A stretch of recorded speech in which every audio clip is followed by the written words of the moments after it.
যত কিশোর গ্যাং আছে আমরা একদম তালিকা করেছি, প্রত্যেকটা কিশোর গ্যাংকে আমরা ধরব এবং এই ক্ষেত্রে কোনো ধরনের তদবির এবং পরবর্তী কোনো ধরনের মানবিক বিবেচনা এটার সুযোগ নেই। এখানে জনগণের সচেতনতা এবং অভিভাবকদের সচেতনতা অনেক গুরুত্বপূর্ণ। আপনারা দেখেছেন কয়েকদিন আগে 10 জনের একটা গ্যাংকে আমরা গ্রেপ্তার করেছি।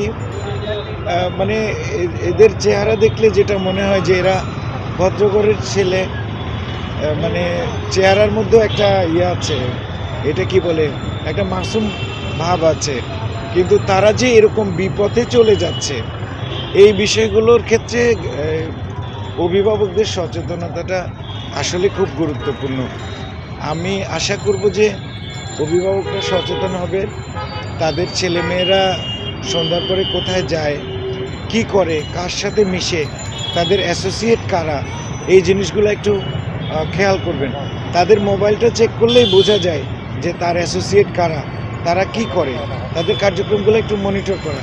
আমরা সন্ধ্যার পর থেকে কোনো কিশোরকে রাস্তাঘাটে দেখতে চাই না, রাস্তাঘাটে দেখলেই তাদেরকে ধরা হবে।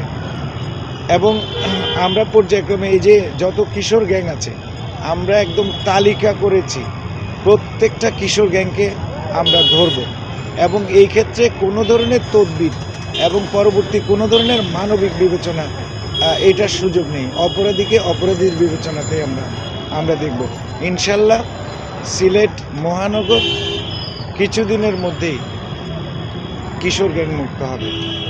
চিহ্নিত তো করেছি, গ্রেপ্তারের জন্য আমাদের কার্যক্রম চলমান আছে এবং এরা প্রফেশনাল ছিনতাইকারী, যার জন্য আমাদের সময়টা একটু বেশি লেগেছে। বারবার তারা অবস্থান পরিবর্তন করেছে এবং হাউজিং এস্টেটের যে ছিনতাইকারী রশিদকে ধরা হলো, তাকে আমরা 3বার অভিযান করে ব্যর্থ হয়েছি, 4র্থবারের সময় আমরা সফল হয়েছি।